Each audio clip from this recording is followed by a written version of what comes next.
A very good afternoon to all.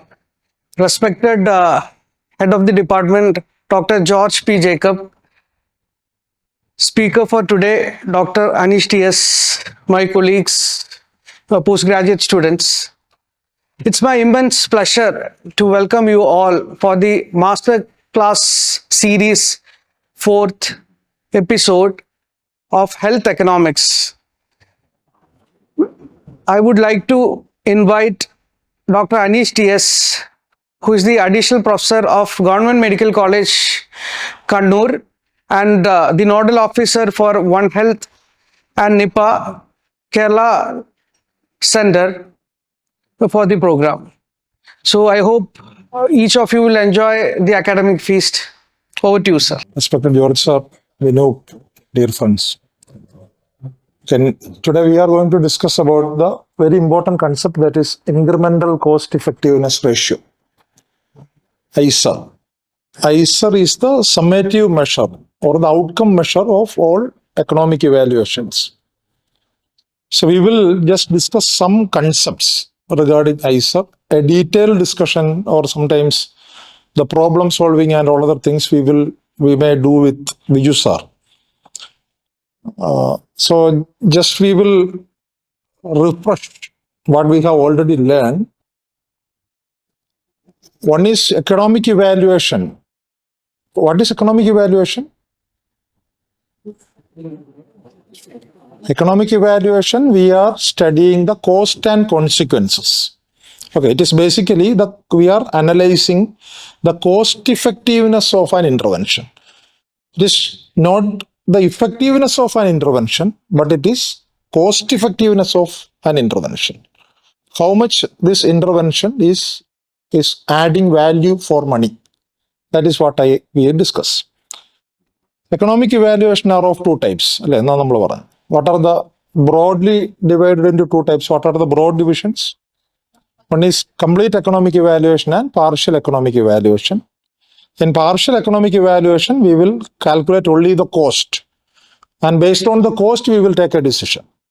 Often, which intervention have the lowest cost or lower cost, the people will opt that. For that, effectiveness may be comparable. Okay, the outcome may be comparable. In those contexts, we can only analyze cost. That is partial economic evaluation. In complete economic evaluation, we will analyze both cost and consequences. We will analyze the outcome also. If both are coming into picture, it is complete economic evaluation. What are the major complete economic evaluations that we learn? Cost effectiveness analysis, cost utility analysis, and cost benefit analysis. The essential difference is how the outcome is measured. In cost effectiveness analysis, how the outcome is measured? Outcome is in natural units. If pain relief is the outcome, we will measure things in pain relief. If survival is the outcome, we will measure things in survival. Okay, so if you want to do a cost effectiveness analysis, both the intervention should be having the same outcome. The quantity may be different, but the nature should be the same. Then only we can do the cost effectiveness analysis. For example, if you want to compare paracetamol and diclofenac for pain relief, then we can very well do a cost effectiveness analysis, because in both intervention, the outcome is pain relief. Okay, so we can just put pain relief as an outcome. How much people had or obtained the pain relief? That you can directly compare. What about cost utility analysis? The outcome may be different, but outcome could be converted into a health utilitarian term. Okay, both outcome is in the health. Outcome may be different. For example, in one it is pain relief, but another is survival. Okay, sometimes the longevity of life. Okay, but all these things could be converted into a health utilitarian term. Health utilitarian term is generally, it is a composite measure of morbidities and mortality. A utilitarian term is a composite measure of morbidity and mortality. So one mortal, for example, if you want to compare what is more cost effective, is it establishment of a cath lab or a dialysis unit? But both are having two natural units. The outcome is in two natural units, but it could be compared because both can be converted into, which is actually death, survival, morbidity, mortality. Sometimes it may be pain, sometimes it may be psychiatric. For example, an intervention in psychiatry can be compared to an intervention in cardiology. Both are having different outcome, but both are health outcome. So we can convert the outcome into a health utilitarian term and we can compare. What are the health utilitarian term that you know? Mainly two. One is DALI and second one is QALY. Okay, DALI and QALY. But QALY is more popular. QALY is more popular in cost effectiveness analysis or the economic evaluation. DALI is more popular in the assessment of burden. How much, what is the burden of myocardial infarction in India? We may discuss or we may calculate in terms of DALI. Because DALI is something negative. QALY is something positive. QALY is something that you gain. DALI is something that you lose. Okay. But how much life years were lost because of pneumonia in children in India? We will calculate in terms of DALI. How much pneumonia could be averted using maybe H influenza vaccination? We may calculate in terms of QALY. There's no rules like that, but usually people do like that. So in cost effectiveness analysis, we will calculate in terms of QALY. Okay. If the outcome is QALY, then it is a cost utility analysis. What is about cost benefit analysis? Okay, outcome may not be in health. Sometimes one intervention is in health and in another intervention may be in a non-health sector. So we are not able to compare it in terms of health utilitarian terms like DALI or QALY. In those contexts, what we are going to do? The outcome will be converted into monetary terms and we will directly compare. Cost is also money, outcome is also money. So you can directly compare. So that is cost benefit analysis. Among these three types of analysis, which one is more popular? Cost effectiveness or cost utility or cost benefit in health sector. Cost utility analysis is more popular. And all these analysis, even if it is cost utility or cost effectiveness or cost benefit, we will generally call it cost effectiveness analysis. Cost effectiveness analysis, that term could be used as a generic term for all cost effective, all these economic evaluations. Okay, so you know that there are two major components in this analysis. One is the cost component, that is the exposure factor, and second one is the effectiveness component, that is the outcome factor. Okay, so most often the outcome factor will be QALY. So there is cost and QALY. These are the two components that you have to calculate. Then how can you calculate cost? Okay. So is it some amount of money that I spent? The cost of an intervention. For example, what is the cost of a myocardial infarction? Is it the amount of money I spend for maybe it is not the cost for myocardial infarction, the cost for maybe angioplasty. Okay, what is the cost of doing angioplasty? Okay, I will just give you three examples. One is, I have got enough money with me, so I am admitted in a corporate hospital and I am not going for any kind of bargaining.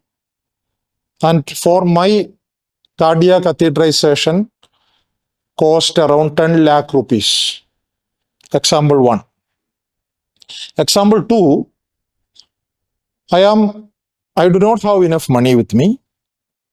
Okay. I have got some money, but I have got many different needs. So I am actually saving and trying to save maximum amount of money, and I am bargaining people, and I am just searching centers which is doing cardiac catheterization at the lowest cost, and then I am undergoing a cardiac catheterization for a cost of 3 lakhs rupees. And third option, I am not able to afford 3 lakh rupees. So I am not going for a cardiac catheterization. Rather, I am going for some other medications, just like beta blocker and all. And my treatment cost is 1 lakh rupees. Here, what is the real cost of cardiac catheterization? Is it 10 lakh or 3 lakh or 1 lakh?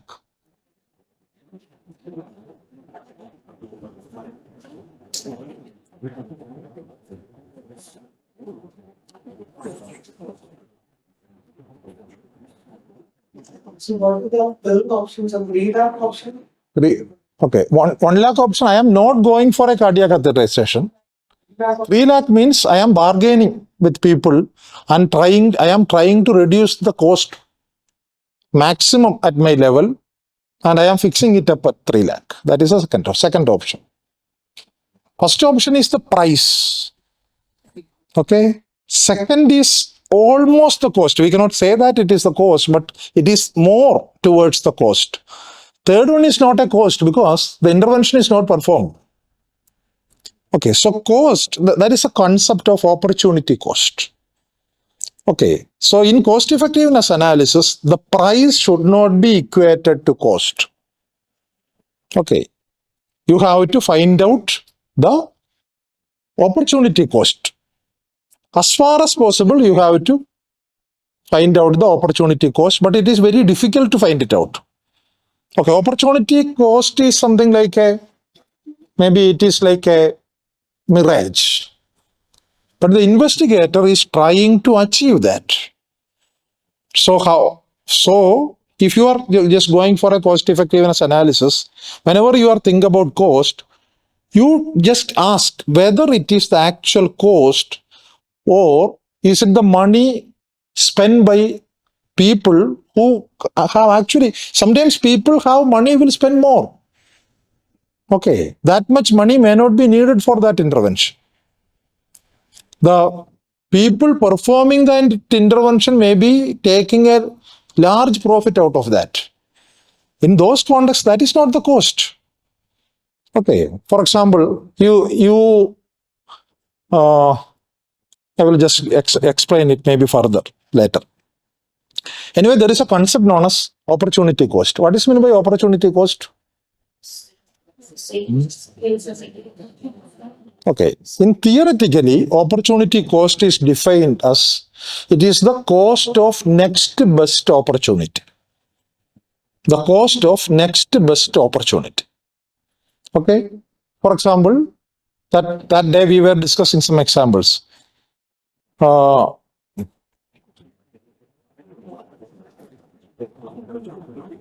നിങ്ങൾ ഉച്ചയ്ക്ക് ഭക്ഷണം കഴിക്കുന്നത് വിശന്നിട്ടാണോ? Every day we will have food in the noon. Is it because you are hungry, or is it because it is just like you used to do that?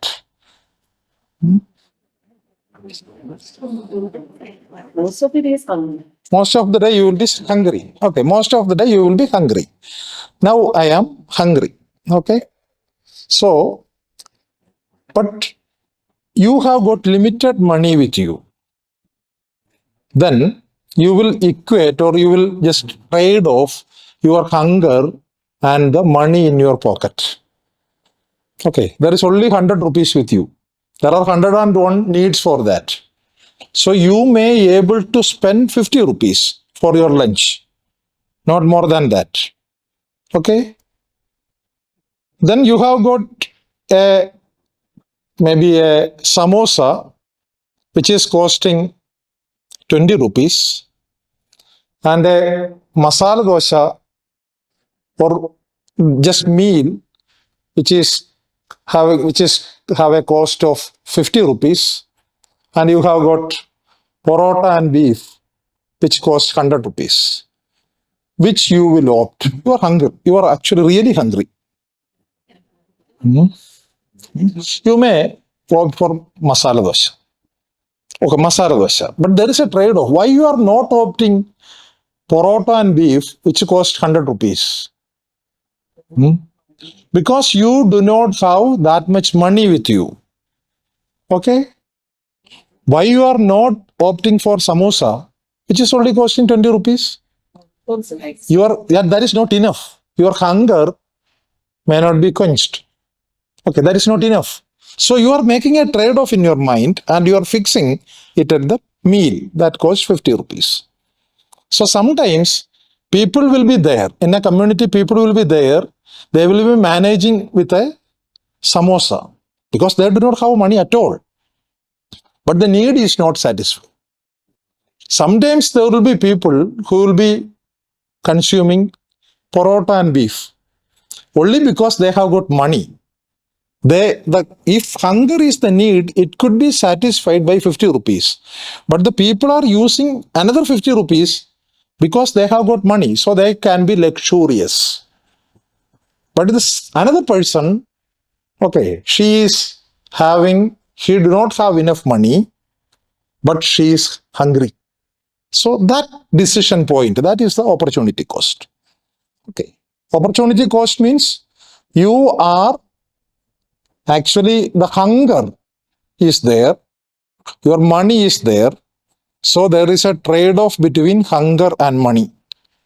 Okay. So the cost of that hunger, how much money you can spend for that hunger is the cost. If you are having maybe a 5-course dinner or 5-course lunch at that point of time, okay, and you are spending 1,000 rupees for that, 1,000 rupees is not the cost of that hunger. That is luxury. Only the hunger cost only 50 rupees. Because you have got options to satisfy that hunger by 50 rupees. If you are really in scarcity of money. That is why we are thinking that there is no economic evaluation in hell and heaven. A person who is spending or who is buying this samosa is in hell. Okay? A person who is buying porota and beef is in heaven. So there is no economic evaluation for samosa. There is no economic evaluation for porota and beef. But a person really, the trading off is happening with the person who is spending 50 rupees. So in a larger scale, when you are calculating, the cost of one meal is 50 rupees.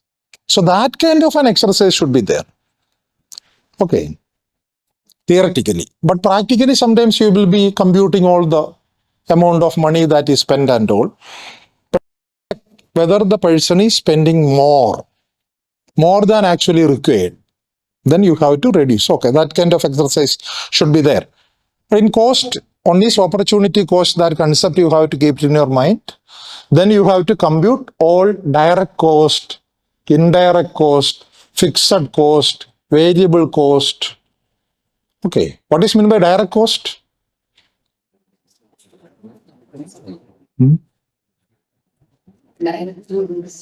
If for this class, okay, you paid a taxi for me. Okay, suppose that taxi charge is 500 rupees.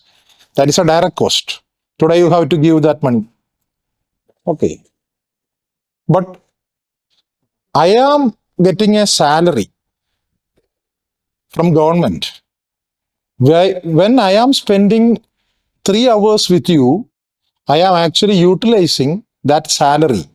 Government is giving me salary for that 3. That money is also a cost. Okay. That is actually an indirect cost. Okay. The cost of this table or cost of these things, a fraction of the cost of this maybe screen is used for this class. But this screen is not used only for this class. Okay, that is a fixed cost. That is a fixed cost. So different types of costs will be there. You have to try to accommodate all these types of cost, okay, in the cost effectiveness analysis. So that is cost. Then you have to compute the effectiveness. Effectiveness means quality. How you are going to compute quality? Okay, there are direct methods and indirect methods. Okay, direct methods നമ്മൾ രണ്ടെണ്ണം പറഞ്ഞു. എന്തൊക്കെയായിരുന്നു? Standard gambling and time trade-off. Standard gambling and time trade-off. Okay, standard gambling means, for example, what is the quality gained if you are cured of a disability? What quality will be gained if you are cured from a disability? If that is the situation, one thing is you can directly measure the disability, the quality of disability. For that, you need a group of people either who are suffering from disability or who will imagine that they have got disability. Okay, they know what disability is. Usually, we will not be using the people really suffering from disability. Rather, we will tell people to think whether you have disability. For example, നിങ്ങളുടെ കൈ fracture ആയെന്ന് വിചാരിക്കുക. I have a fracture. Definitely, it is a suffering. I have got a fracture. So, you are giving a choice. Either you have to be with the fracture. Maybe it will take 3 months to cure. There will be a significant amount of pain. Okay? You have got a choice. Either the fracture will disappear now. Okay?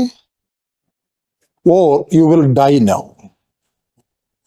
You will die now. You have got two options. But the probability will be different. For example, there is a 50% chance that your fracture will be cured now. But there is 50% chance that you will die now. Then are you going to go for a standard gambling? No, because 50% is compared to a fracture, a 50% probability of death is something huge.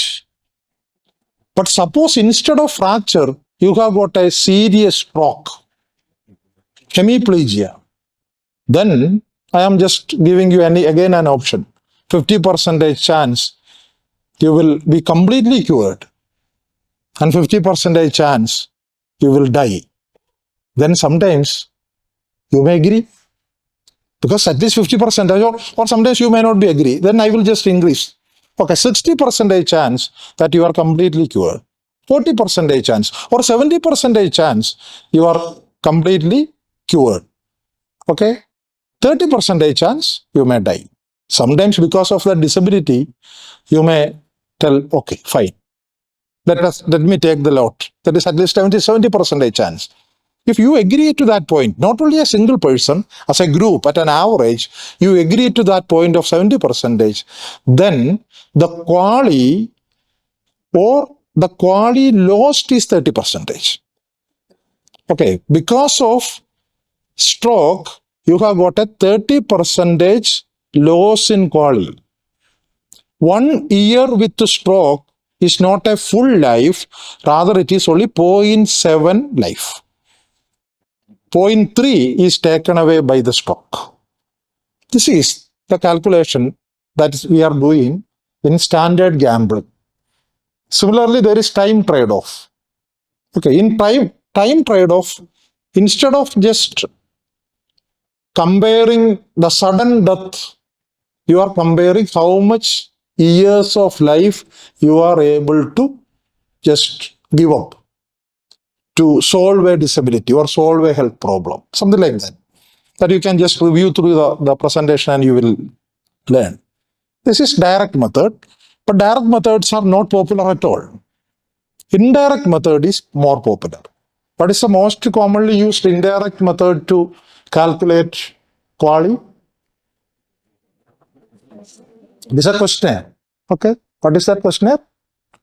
EQ 5D 5L. EQ Euroqual is EQ. That is the agency which developed the questionnaire. 5D is 5 dimensions. What are the 5 dimensions? Are you remembering? Mobility, self-care, usual activity, pain or discomfort, anxiety, depression. Okay. 5. These 5 components, again, EQ, 5D, 5L. These things are, again, each and every component is divided into 5 levels. Okay. So you will get a score. That score is not the quality, but for each and every score, there is a quality. There is a quality. Okay. There will be a quality will be linked to each and every score. Okay. You can use standard tariffs and see what is the score of a particular person and what is the quality. Okay. So that is the most commonly used method to calculate the quality. So now we have got cost and we have got quality for both the intervention as well as for the comparator. Now we are going, what you are going to do? That is ISO. Okay. The presentation now starting with you are comparing or how you are, if you have calculated the quality and cost, now what you are going to do? Okay. Are you ready?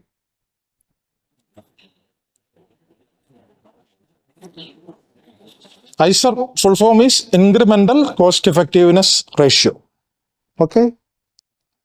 Incremental cost, the ratio between incremental cost and incremental effectiveness. What is meant by incremental? A change means marginal. Marginal cost or marginal effectiveness means a change in cost or change in effectiveness. For example, you are conducting a training. The training has got a cost. Suppose one more person is coming to the training. She is bringing an additional cost. That is one type of marginal cost. Any change in cost is marginal cost. Any change in effectiveness is marginal effectiveness. Incremental cost is a type of marginal cost. Incremental effectiveness is also a type of marginal effectiveness. But incremental cost means the difference in cost between two interventions. Incremental effectiveness means the difference in effectiveness between two interventions. Okay, suppose your management is thinking, okay, your management is not in heaven, your management is not in hell. They have got some money, but they do not have enough money to invest in many interventions. Then they have to go for a trade-off. Now, two things are in their consideration. One is whether they are going to go for a cardiac catheterization lab or they will go for a example, dialysis unit. They do not have money to do both. Okay, because they have got scarcity of money. Then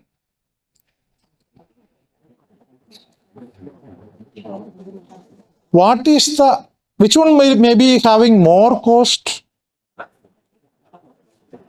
to start a cardiac catheterization lab or a dialysis unit? Which one may be having more cost? Let the cardiac catheterization lab is having more cost. Okay. Which will be having more effectiveness? Let the cardiac catheterization has got more effectiveness also. Then only there is a need of that comparison. Otherwise, cardiac catheterization or having more cost but less effectiveness, then there is no point in economic evaluation. You will definitely go for the other option. That is known as dominance. That we will learn. Okay. Here, cardiac catheterization has got more cost.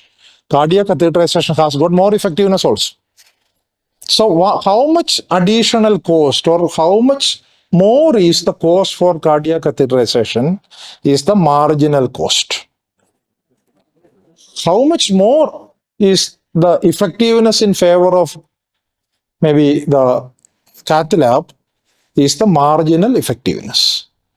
So, here the cost of new intervention, suppose the new intervention is cardiac catheterization, അതിനകത്ത് വീടും കാണുന്നില്ല അല്ലേ? Suppose the new intervention is cardiac catheterization minus cost of standard intervention, that is your dialysis unit. So in denominator, the effect of new intervention minus the effect of, so you will get delta C divided by delta E. So it is basically additional cost required to produce one unit good outcome compared to standard intervention. Okay? Is it okay? You okay? Are you following? So that is your ISER. ISER is commonly used to measure in economic analysis in health. It summarizes the result of cost effectiveness analysis. It summarizes the cost difference of intervention and effect difference of intervention. Okay. ന്യൂമറേറ്ററിൽ ഏതാണ്? ഈ ഐസറിന്റെ ന്യൂമറേറ്ററിൽ എന്താ? കോസ്റ്റിലുള്ള difference. ഡിനോമിനേറ്ററിൽ ഇഫക്റ്റിലുള്ള difference. So it is basically the cost for a unit increase in outcome. In economic evaluation, which is the most commonly used outcome? Quality. Then ISER is basically the cost for quality. Okay? If you are going for cath lab, what you are getting, you will get more outcome, more good outcome. If you go for cardiac catheterization or cath lab, you will get more good outcome. What is good outcome? Quality. You will save more number of people. People's suffering will be reduced. So it is basically quality. So you are going to get more quality. Okay? Delta E is the additional quality gained. But to get the additional quality, you have to spend more. That is a delta C, the additional cost. Basically, then what is ISER?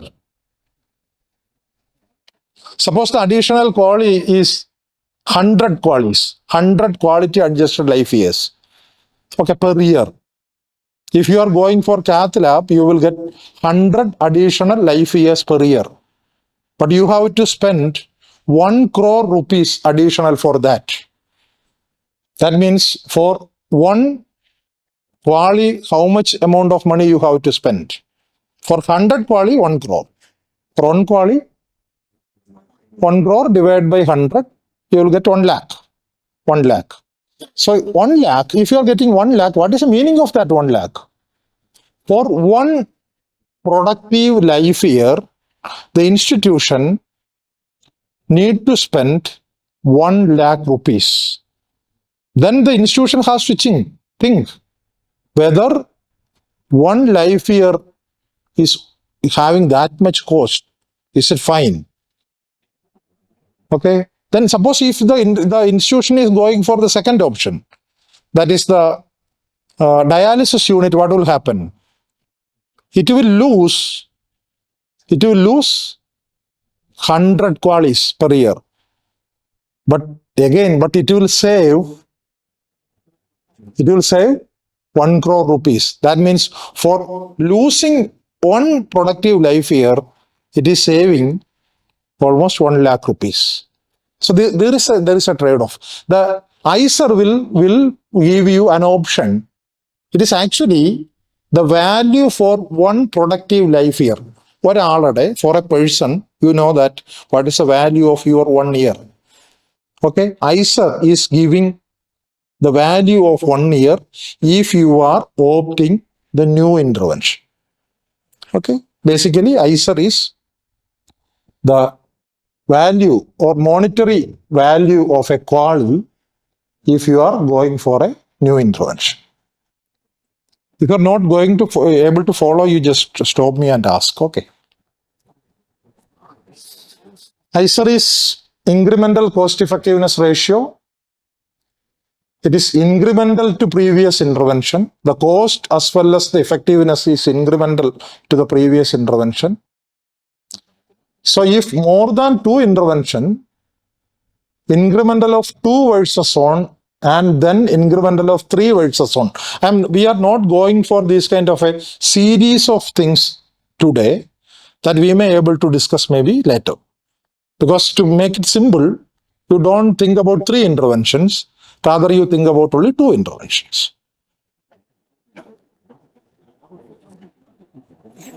Here you see, drug A is the standard one.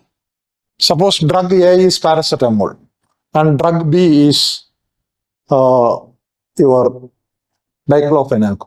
Or drug A is amoxicillin and drug B is amoxicillin clavulanic acid combination.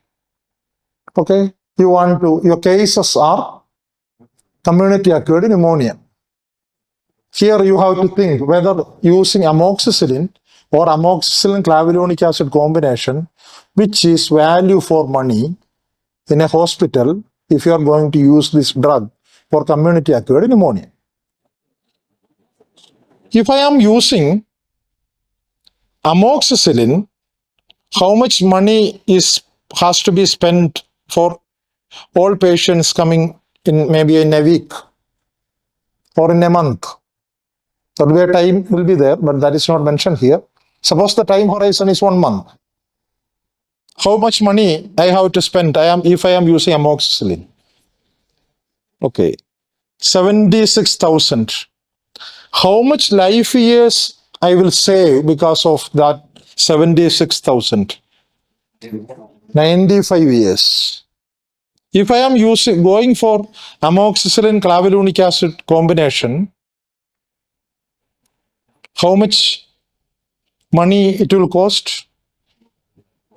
Okay, maybe 1,08,000. How much life years will be saved? 1 more life year. Okay, so you can just see, just for 1 life year, 1 year of life, how much money you are spending.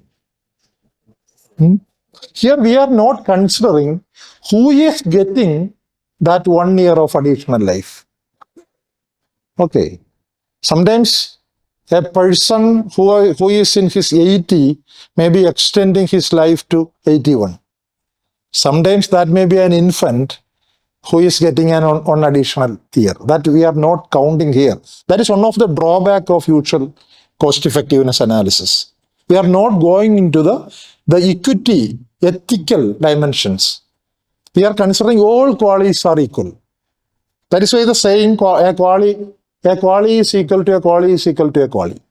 Whatever quality it may be, a quality of male is equal to the quality of female. A quality or a life year gained by an infant is equal to a life year gained by an old person. A life year, suppose Pinarayi Vijayan and me both are in the survey, 1 year of Pinarayi Vijayan is equated to 1 year of me. Right? So quality, there is no differentials in quality. Okay. Those kinds of differentials will be accounted in HTA. Health technology assessment, we will account all these differentials. If you are able to save a life of a tribal man, will be having more weight compared to a life of an urban man, because in urban area there are many facilities to save life, but in tribal area there may be only one facility to save life. So if you are able to save a tribal man by establishing a health facility in the tribal area, will be having more weightage compared to the same intervention in urban area which has got the same effect. Okay, those kinds of equity things will be considered in HTA. So that is the advantage of HTA over usual cost effectiveness analysis. But here we can see that only one 1 year advantage is there. Here in the table, you can see that the drug A, the cost is 76,000. Drug B, the cost is 1,08,000. And the effect is 95 quali versus 96 quali. You can see that the delta, what is the delta cost here? Okay, difference. That is 32,000 rupees. What is the delta effect? 1 quali. What is ISER? 32,000 divided by 1. That is 1. Then what is the meaning of this 32,000?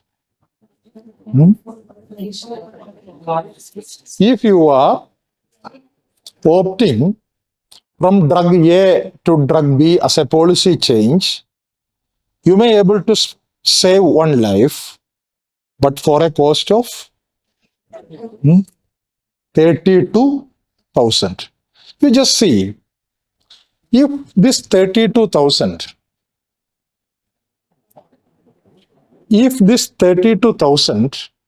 is added to this intervention, using 76,000, you can save 95 life years. If 32,000 is also there, how much life years could have been saved? Suppose this 32,000 rupees spending for here, an additional amount that is spending here, I am not spending here, rather I am purchasing more A. For 32,000, for 76,000, 95 year will be saved. For 32,000, I may get somewhere around 40 or 40, somewhere around 45 life years. So if I am using this money here, I could have saved 45 qualis. Instead of that, I am just switching the drug and I am getting only one additional quali. So this table itself speaks that if this is the situation, what is your choice? Are you going to buy amoxicillin clavulanic acid combination, or you are going to continue with amoxicillin? Because you are in a resource poor setting. Okay. Then you will buy more amoxicillin because it is cost saving. Just by seeing that, you can see that the buying more amoxicillin may be cost saving. Okay. But this is the calculation of your ISER. Okay. Then there is something called a cost effectiveness plane. A cost effectiveness plane will help you to understand, or it will help you to take a decision based on the position of your ISER. This is your cost effectiveness plane, where cost is drawn in y-axis and effect is drawn in x-axis.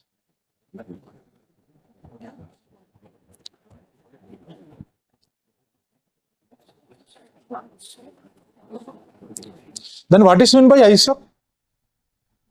What is ISER?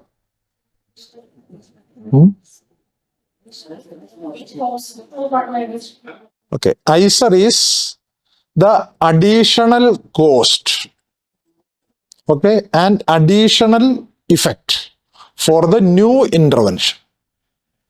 Okay, for the new intervention, that you have to remember.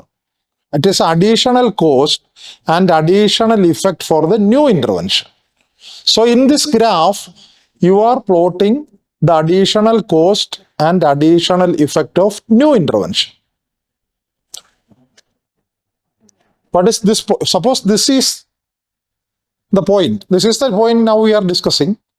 Here, new intervention, is it more costly or less costly? New intervention is more costly. That is why it is here. If new intervention is less costly, it would have been here. So you just try to understand all the quadrants, okay, all the quadrants of the your cost effectiveness plane. This, okay, usually in a map, this is the north, this is the south, This is the east and that is the west, isn't it? The lower right quadrant or is the southeast quadrant, this one. The lower right quadrant. What is the meaning? New intervention is less costly and more effective. If you want to do an economic evaluation, the new intervention is low cost and more effective. Do you want to do a economic evaluation? There is no economic evaluation. Why? You can directly choose the new intervention because it is less costly. നമ്മൾ പറയത്തില്ലേ എന്താ വില തുച്ഛം ഗുണം മെച്ചം. Okay? If something is having more quality but less cost, there is no evaluation at all. Just grab it. Okay? So, if your ISER is here,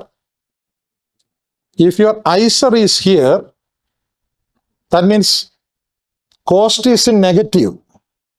Your ISER is here, then there is no economic evaluation. Without an economic evaluation, you will take a decision. Decision in favor of new intervention.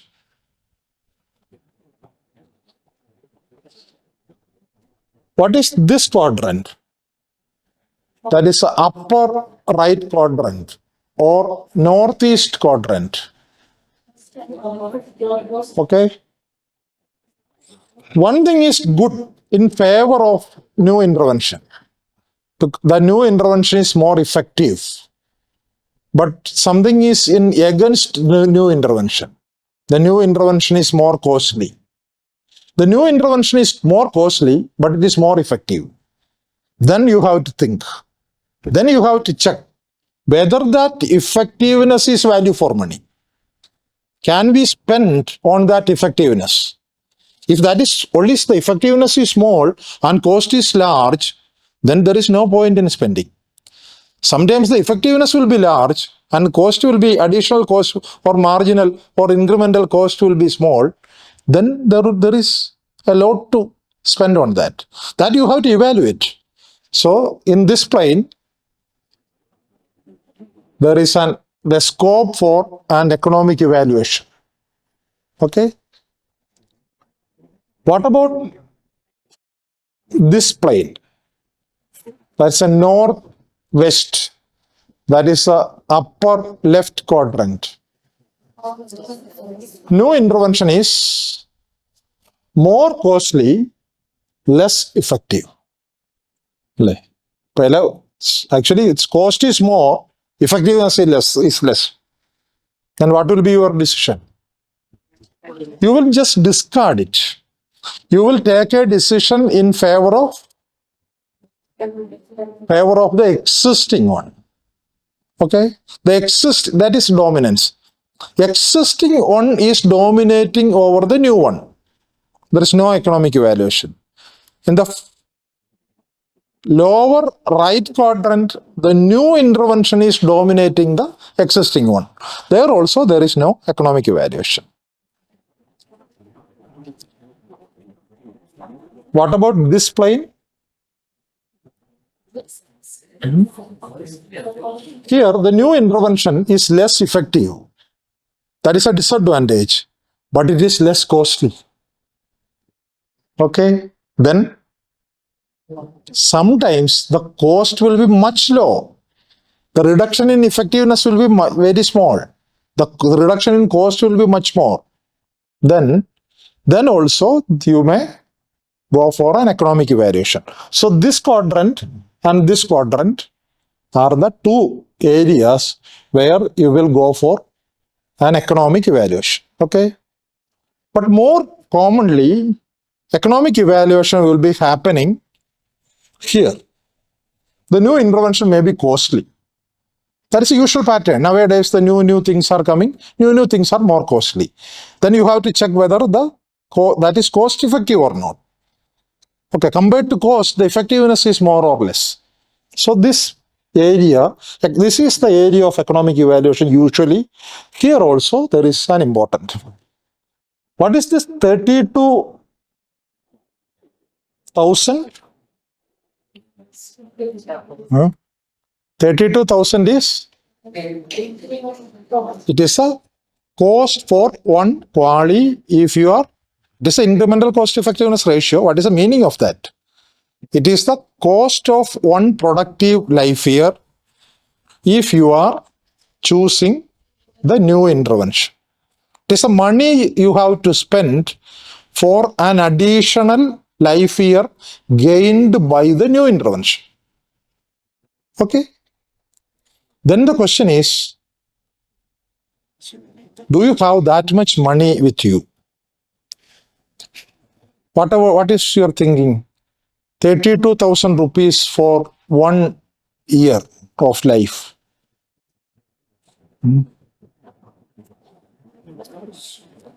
32,000 rupees means, in dollar terms, it is somewhere around $320.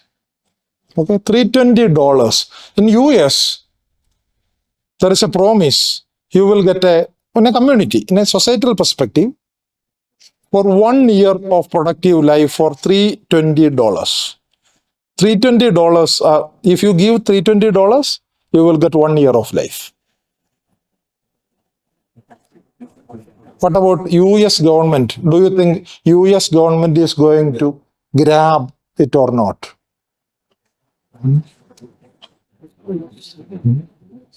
US government, they will grab. In India, the same amount, 32,000 rupees. If government of India is going to spend 32,000 rupees, they will get 1 year of life. If they want 10 year of life, there will be 3,20,000. If you want 100 year of life, 100 year of life means 10 people with 10 each, then 100. They have to spend maybe how much? 32 lakh rupees. Do you think government of India is going to grab it? Usually no. So here, in each and every country, life have different value. Okay. In rich countries, life has got higher value. The government will be willing to spend more amount of money.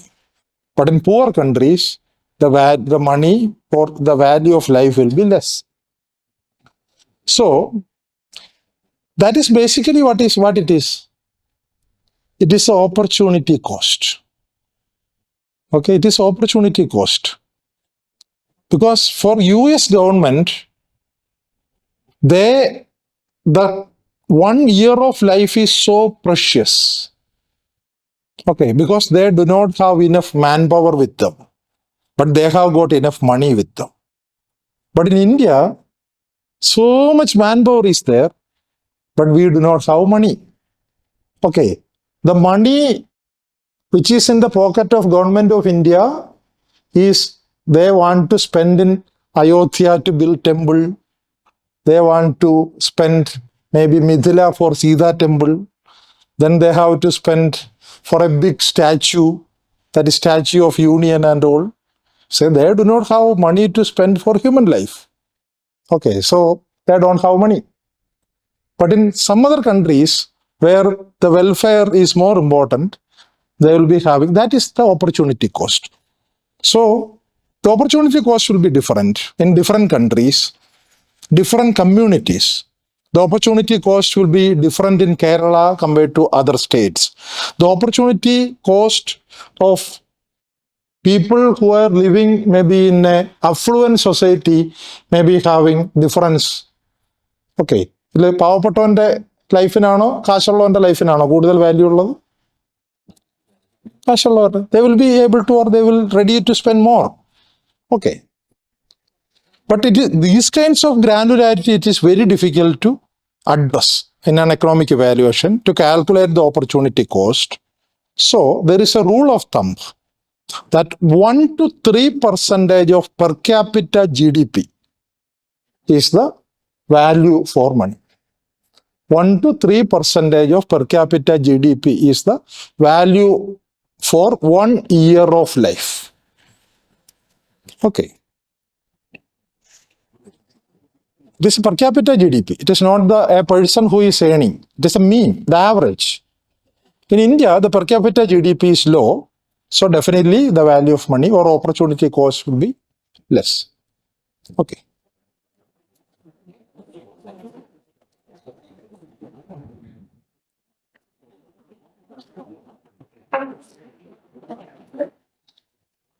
So this is what we have discussed. That plane is high cost, high effect. Here it is high cost, lower effect, low cost, lower effect, and lower cost, high effect. So this is cost saving. Here the new intervention is accepted.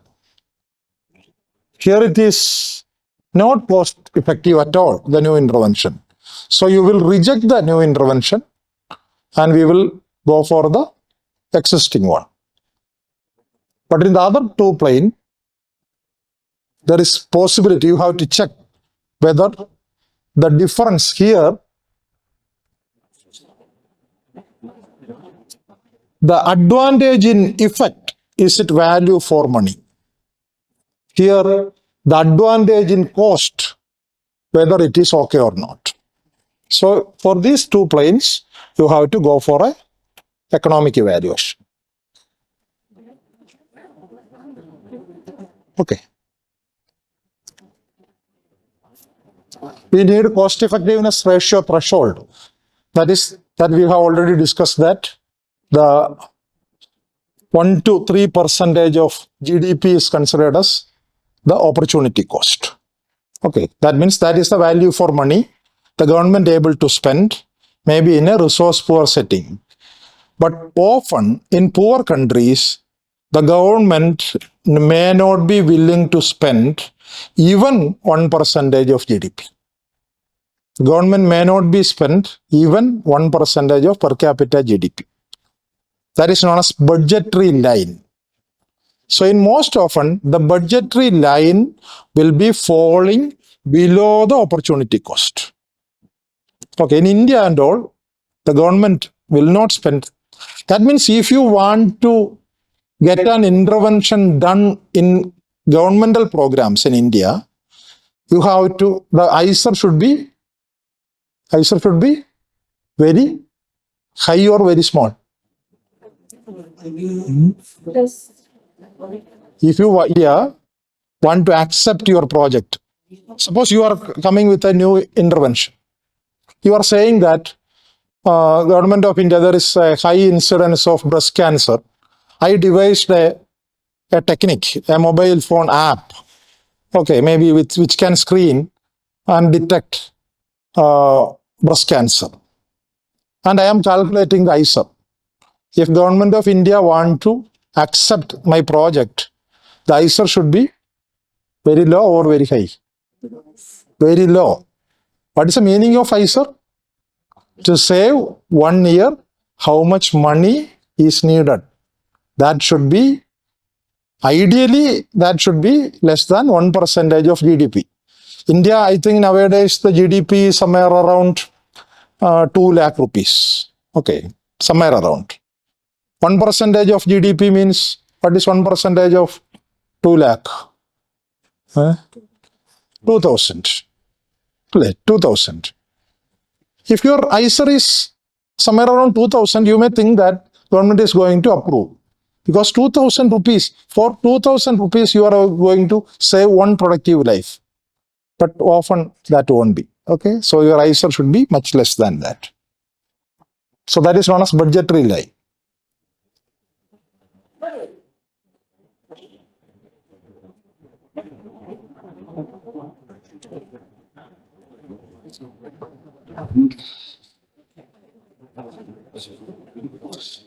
See the green line.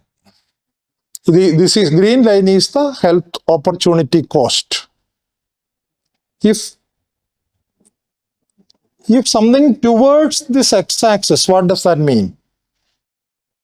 I am speaking about this plane. Something towards x-axis, what does that mean? More effect. less cost.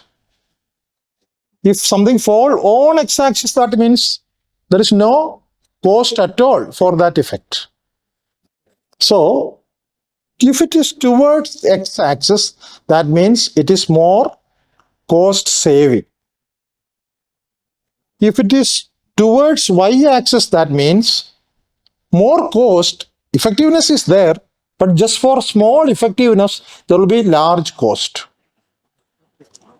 The green line is the cost effectiveness line where you can just check if something is less than green, this is the opportunity cost. If it is less than here, somewhere here, you will accept. If something here, you won't accept. Okay, based on maybe the 1% of GDP, you can draw that line. But here the problem, you can see the red line is also coming. That is the budgetary line. Below this point, government won't accept. Only below the red line, the government will usually accept. That is known as budgetary line, which is again less than that of health opportunity cost. Okay. All these things that we may able to discuss further, because this is maybe confusing. If you are following, it is fine. Otherwise, we will discuss maybe later. Okay, meanwhile, we will have a tea and again we will come back.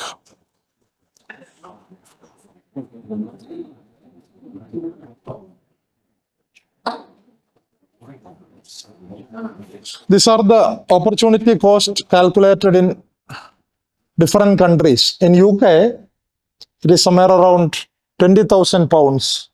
In USA, it is somewhere around $50,000. WHO is saying that it is less than 3% or at least less than 1% of GDP per capita. And Thailand, it is 1.2% of GNI per capita, which is somewhere around 1,60,000 Thai baht. India, calculation but I think PGI Chandigarh had done something, and it is definitely it is more than, it is very difficult to get more than 2,000 rupees. Okay. Okay, chai kudikkam.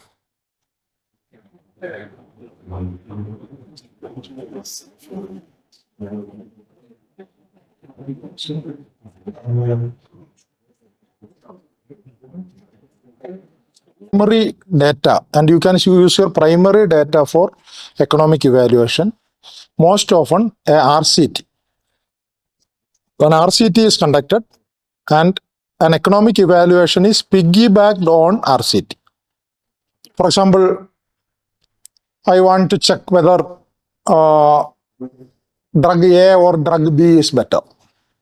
So I have got 500 individuals, randomized them into two groups.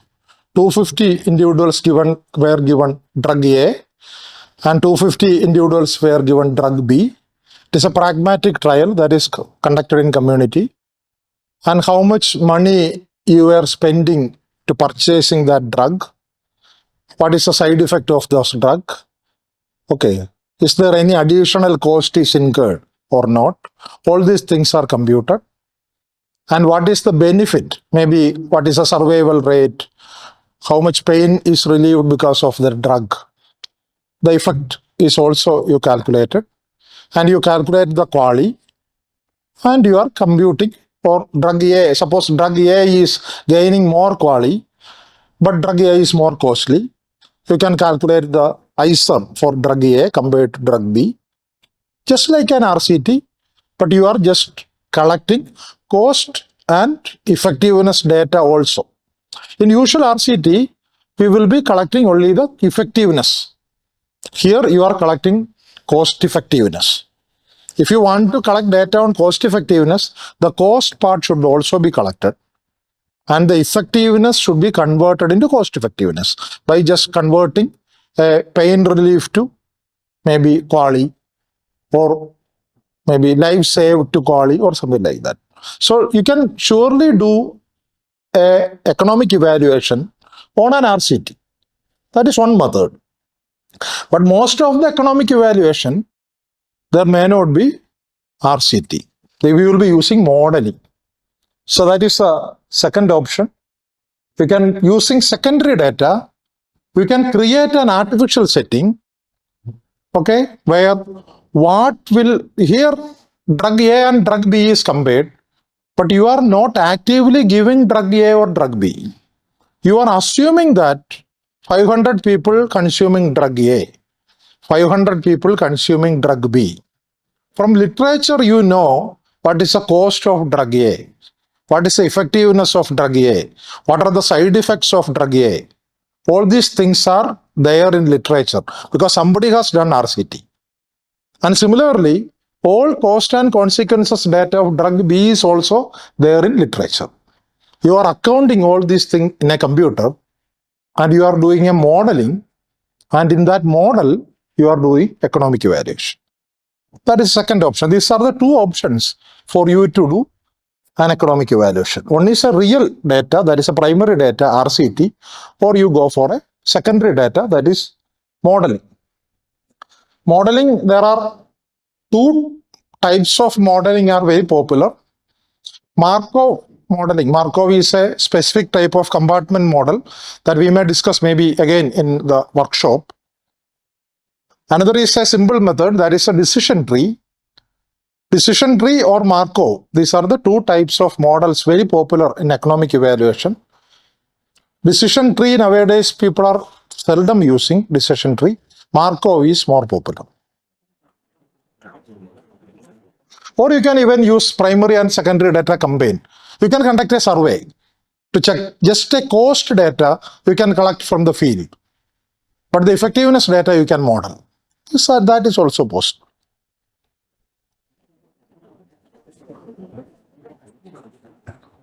Decision tree means it is showing the possible groups and intervention, their possible outcomes, what should add the probability and cost of each path, calculation based on this decision tree by rolling back. I will just show you. This is a decision tree. Here you are taking a decision. What is that decision? Suppose there are 100 people are there. For 50 people you are taking a decision. What is that decision? They will be given drug A. For another 50 people you are taking a decision. They are giving drug B.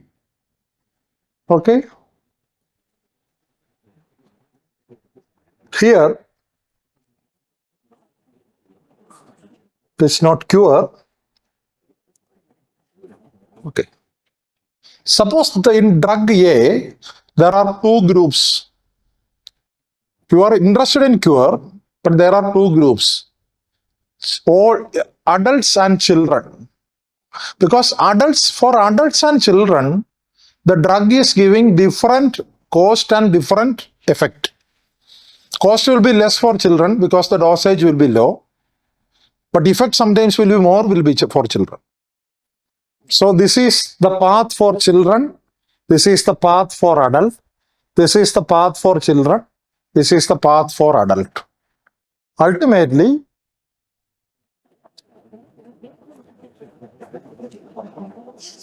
okay, this is that is not accounted here. This is maybe a simpler method.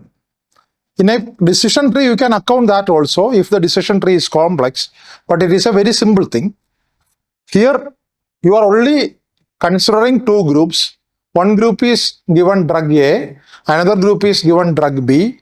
In first group, this much people were cured, this much people were not cured. This much people will be cured, this much people will be not cured. Are you getting my point?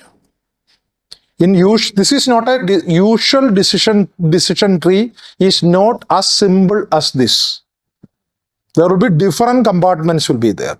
There will be children will be there, adults will be there. Sometimes some chronic problem. For example, people with diabetes is performing maybe different from people without diabetes, that should also be accounted in a decision tree. But here, this decision tree is very simple thing. Here you are taking a decision whether it is drug A or drug B. Here it is split into two probabilities, either cured, not cured. In drug B also, either cured or not cured. So you can think there is a square, there is a round, there is a triangle. Okay, these three are the most commonly used symbols in decision tree analysis. A square is a decision node. That means in that point, you are taking a decision whether these people has to give on drug A or drug B. This point is a chance node. Chance node here, there is a chance. This much percentage is going to be cured. This much percentage is not going to be cured. Probability of cure. This indicates that decision tree stops. Okay, that particular branch has stopped. That is an end point. This is like a full stop. Terminal node is just like a full stop. This is different probabilities. This is decision. Okay, these are the three symbols very commonly used in decision tree. Okay, here you can see drug A, drug B. A particular probability, chance is there for cure. There is another probability for not cure. This may be definitely, if this is P, this will be 1 minus P. If this is Q, there will be 1 minus Q.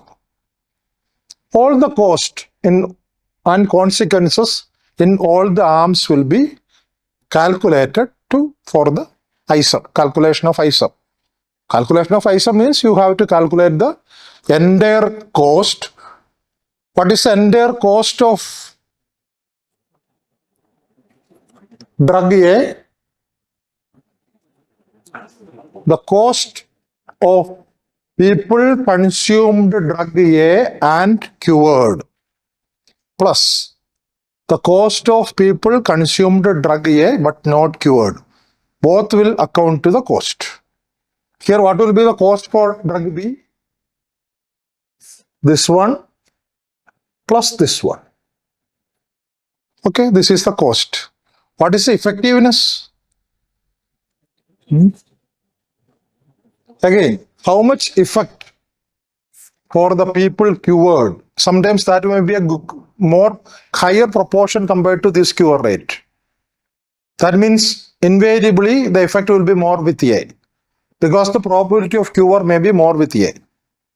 Okay, those things will be calculated in quali. So just like cost, you are accounting or calculating cost, you have to calculate the entire effectiveness also, and you have to calculate the total incremental cost in favor of A compared to the incremental effectiveness in favor of A. Okay.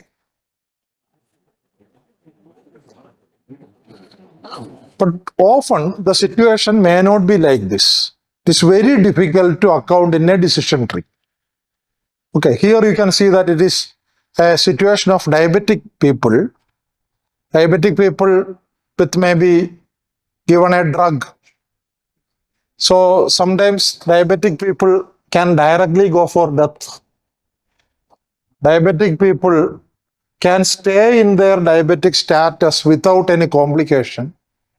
Sometimes they can go for gangrene, then gangrene from amputation.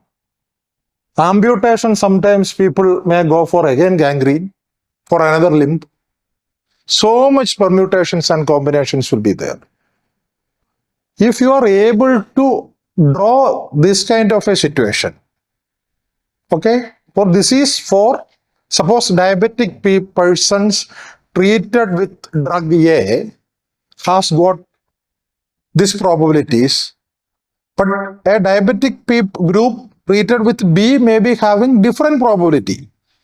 Sometimes if drug A is better, more people will stay here only without moving to other complications.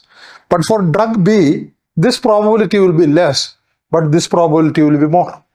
People will be moving more towards complications. So all these probabilities could be addressed if you are going for a Markov modeling. Okay, that also somewhat we will study in our workshop if you are going to plan a workshop. But you just remember that there is two options.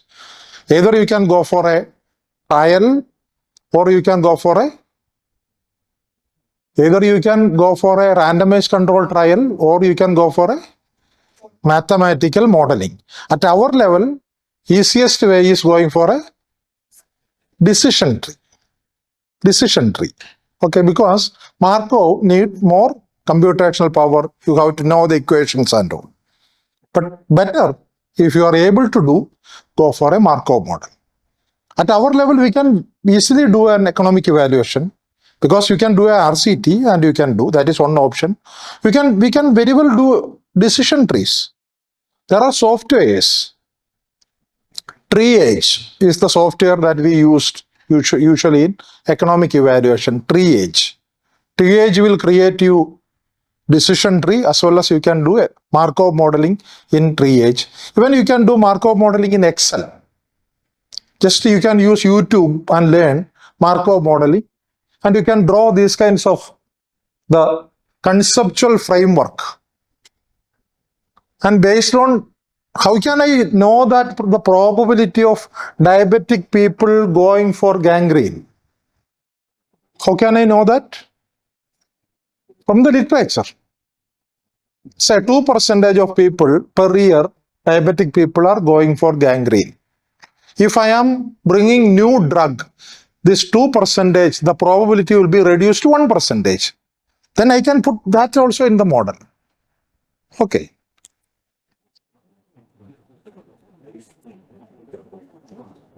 Another concept is sensitivity analysis. Okay.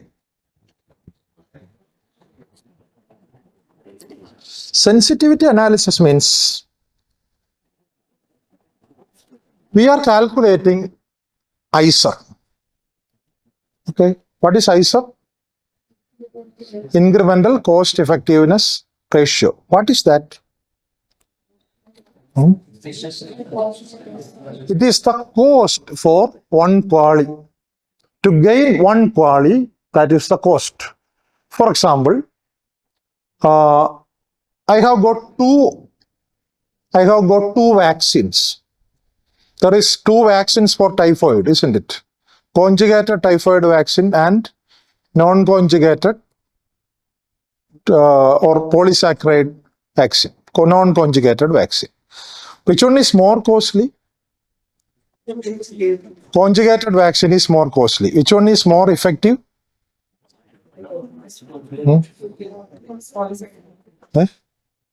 Conjugated vaccine is more effective. Conjugated vaccine is more costly. Conjugated vaccine is more effective. Okay. The non-conjugated vaccine, the life is very short. The immunity will be short-living. But conjugated vaccine, the immunity will be long-living. So that is why it is more costly. Conjugated vaccine is more costly. Conjugated vaccine is okay. Then Government of India want every people, anyone who is handling food has to take which vaccine?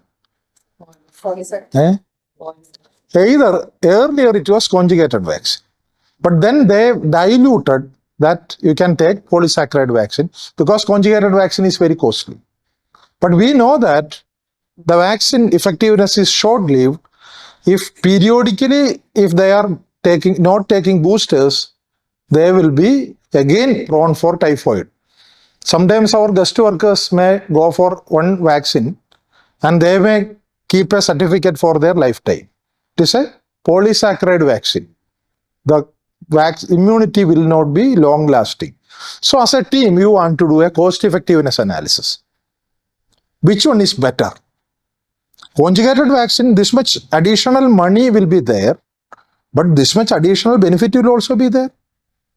So you are calculating an ISER. Okay, the ISER, the value of ISER is 1000. What does that mean?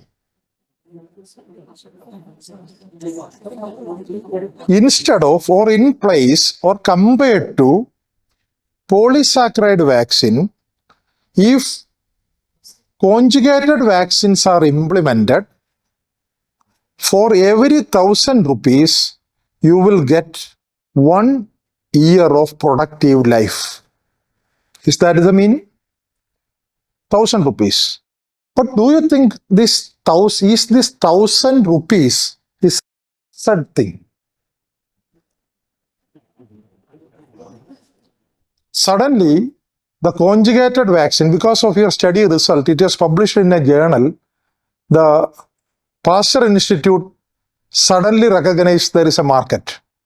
Then now the cost of conjugated vaccine is 1,500 rupees. But because of your study, they suddenly increase the cost to 2,000 rupees. What will happen to your ISA?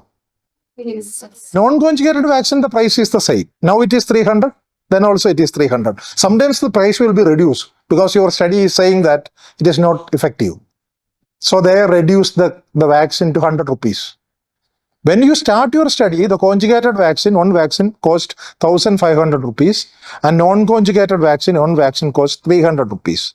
Now at the end of your study, your vaccine, that is conjugated vaccine, costs 2,000 rupees, 500 increase, and the non-conjugated is only 100 rupees, 200 reduce. Then what will happen to your ISA? ISA will increase. ISA will increase, right? Because for conjugated vaccine compared to non-conjugated vaccine, it is more costly. So that is going to inflate your ISA. Your ISA will be increased. Now your ISA is 3,000.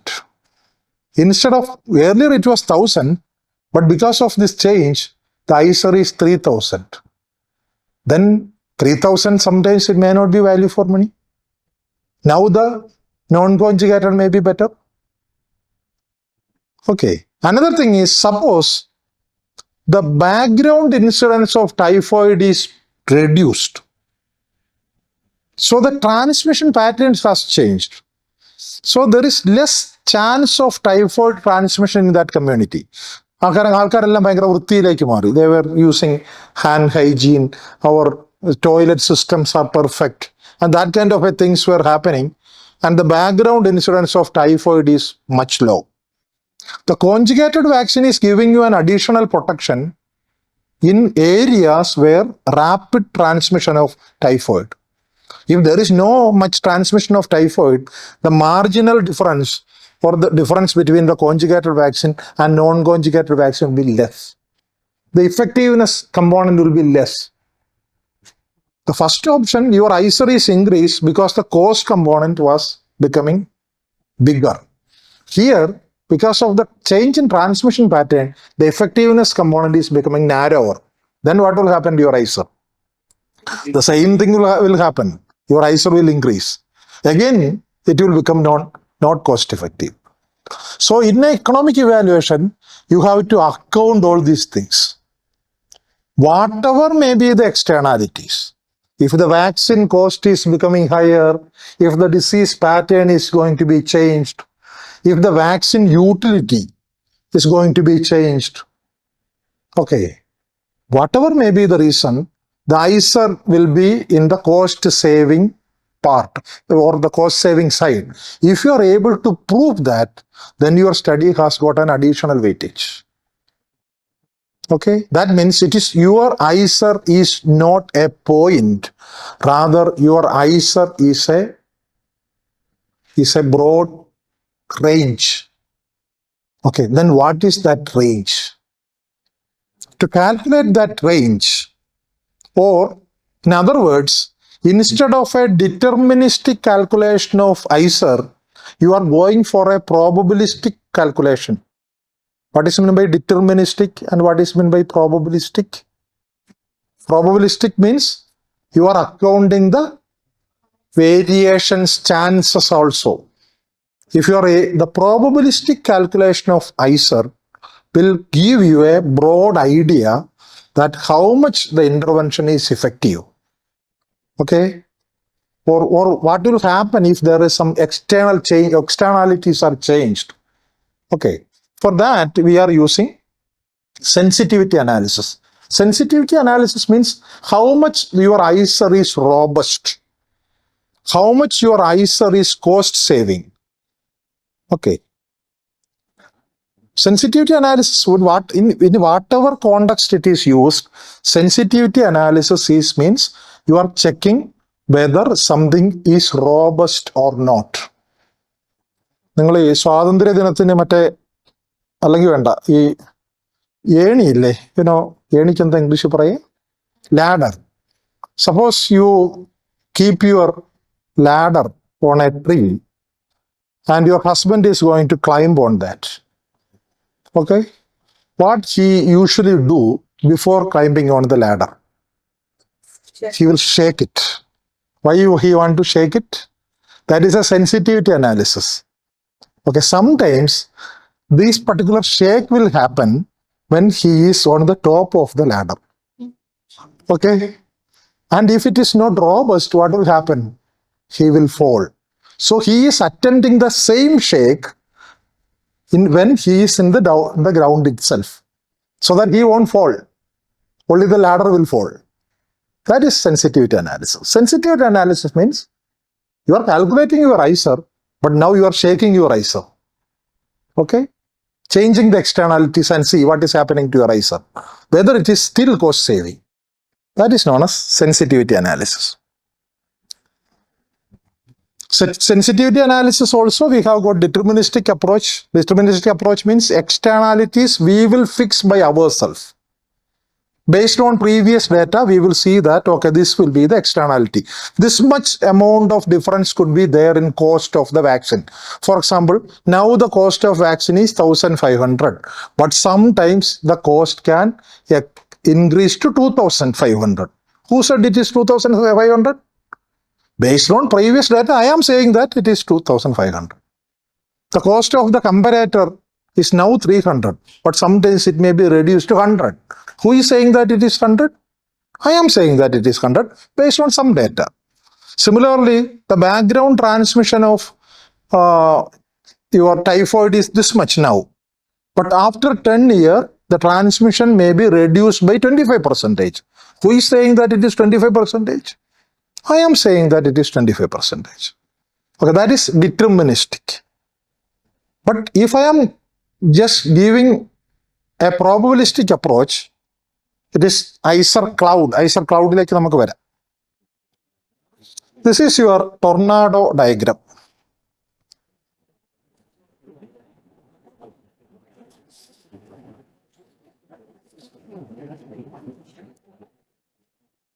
This is your ISR. Okay. ISR. Now, suppose the ISR is $10,000, but this is here it is $10,000. Suppose this is $10,000, and this is what I calculated.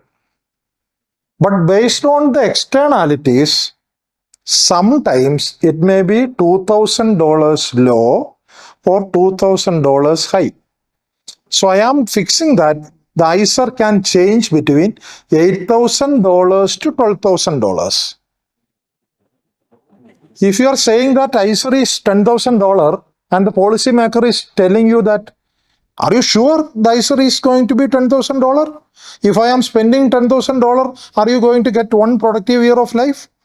Then I will say, I cannot be that much sure, but that may not be more than $12,000. Sometimes one life year may be obtained just for 8,000 also. So I am giving a range based on some data.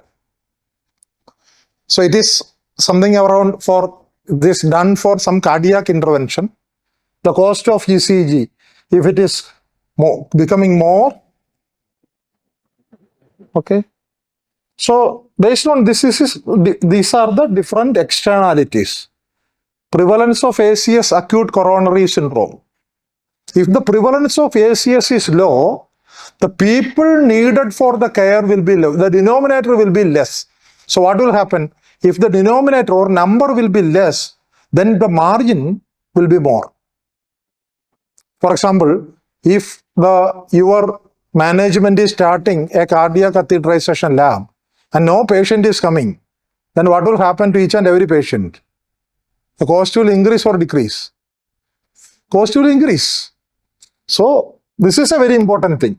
Here you can just check in tornado diagram, you can check each and every variable, and if you are seeing a broader line or broader band, that means there is an uncertainty.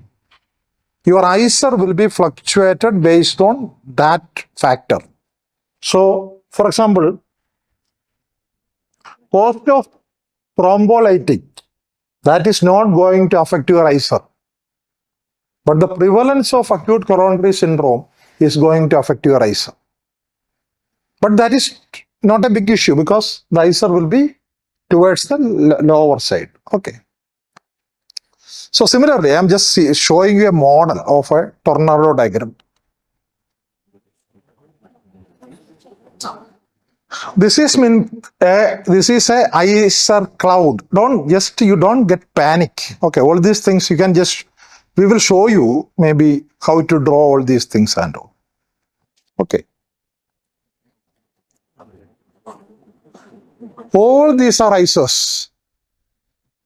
When you are calculating an ISR, this is your ISR. This 1 point. But that is a deterministic value. Okay. But we are calculating the probabilistic value. What are the components of ISR? Two components. One is cost. Second one is quality. Cost and quality. Cost will be having a distribution.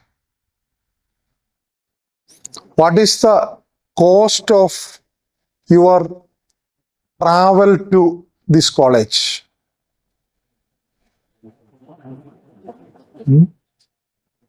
How you are?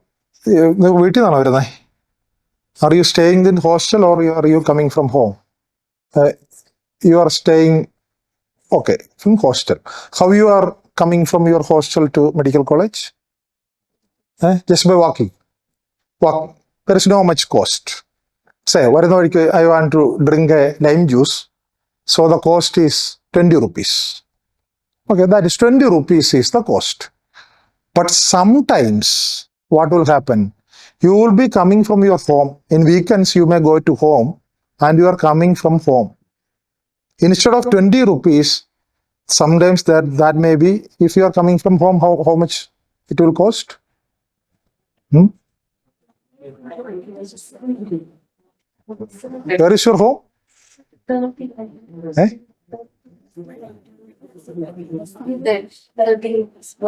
rupees. Okay, 30 rupees and lime juice, that is 50 rupees.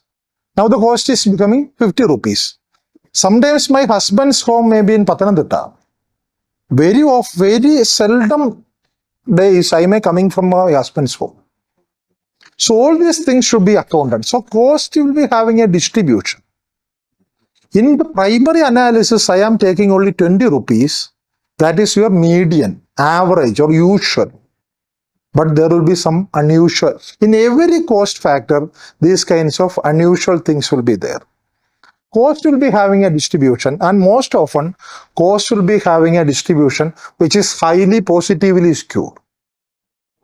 Okay? You can study the distribution of cost and you can tell the computer to take a random value from that distribution.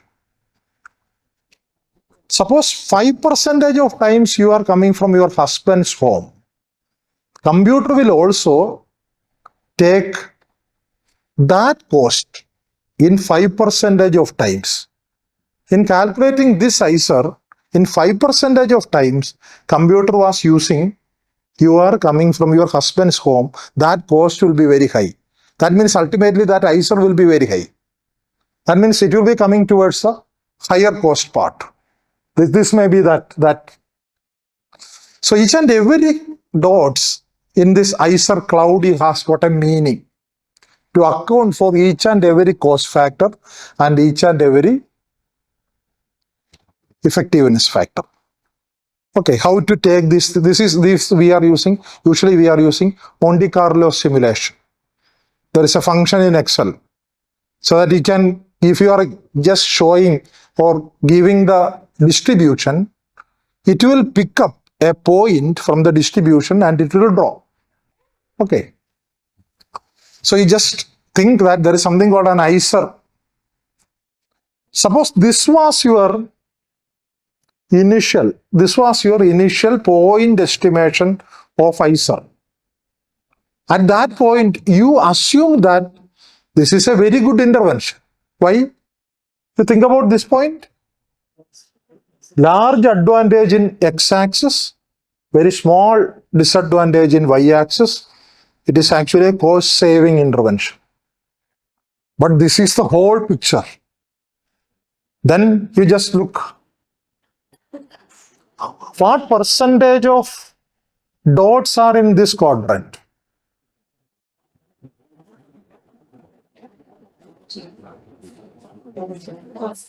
Say it is 40%. So what is this meaning of this quadrant? Cost saving. So 40% of times the intervention will be cost saving. That means it will be having more effectiveness but less cost.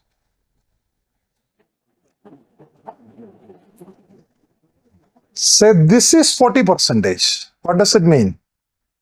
But 40% of times it is more effective but more costly also. What this, suppose this is 10%. What does that mean? But you have to be cautious that 10% of times it may be less effective and more costly. That means the comparator may be good, better. Similarly, this 10%. So you will get a holistic view. Okay, what are the possibilities of the ISER to fluctuate? Okay. If all ISER, the ISER cloud, entire ISER cloud is here, what does that mean? It is definitely cost saving. If the entire ISER cloud is in here, but more towards the lower part, it is cost effective. Similarly, based on the ISER cloud, we can take a decision and you can check or you can see what are the other probabilities. And another thing is, this is the opportunity cost line that we have already discussed.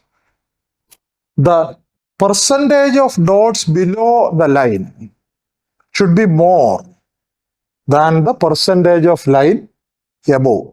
Ideally, the almost all dots should be below the line. Okay. This is a probabilistic sensitivity analysis.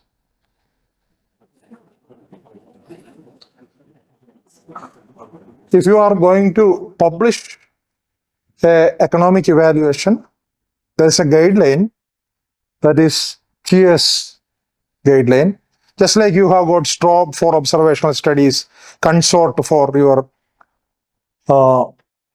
consort is for randomized control trials.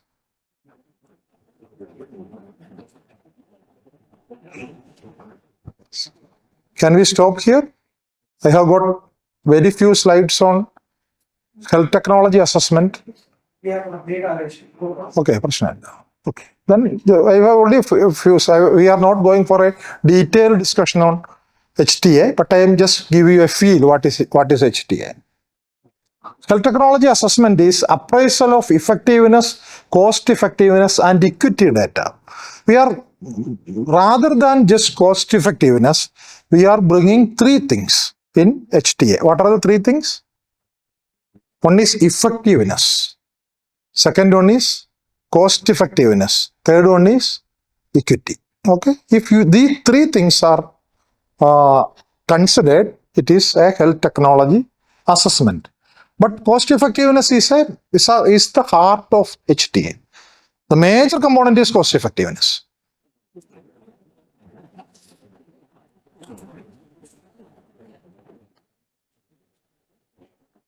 You just see this example. Tubectomy. Which one is more effective in as a sterilization technique? A permanent sterilization. Is it tubectomy or vasectomy? Based on this data, which one is more effective?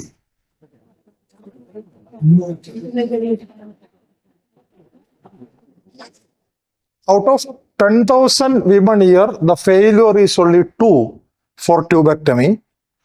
Out of 10,000 women here, the failure is 3 for vasectomy. Okay, 10,000 ആയതുകൊണ്ട് you can just very well compare the numerator. Here it is only 2, here it is 3. Here the failure rate is more. Okay, so the number needed to treat is roughly 500. That means if 500 individuals going for vasectomy is turned to tubectomy, that means they are coupled. Their wives are turned to tubectomy. One unwanted pregnancy can be saved. Okay, so it clearly shows that tubectomy is more effective. പക്ഷെ problem എന്താണ്? Doing tubectomy is very difficult because you are entering the coelomic cavity of the female. There is more chance of complications, more chance of infections, more cost is involved. But vasectomy is a very simple procedure. Okay, but here we are not considering that at all. Here we are only considering the effectiveness only.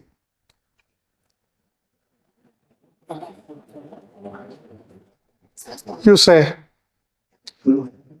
one tubectomy cost 10,000 rupees, but one vasectomy cost only 1,000 rupees. I have already mentioned that if you want to get one advantage, 500 individuals from vasectomy, they have to turn to tubectomy. Then only you will get one additional advantage. You just check how much money is involved in 500 individuals turning from vasectomy to tubectomy. It is somewhere around 45 lakhs rupees. That means just to save one unwanted pregnancy, what additional cost is involved? How much? 45 lakhs rupees. Is it value for money?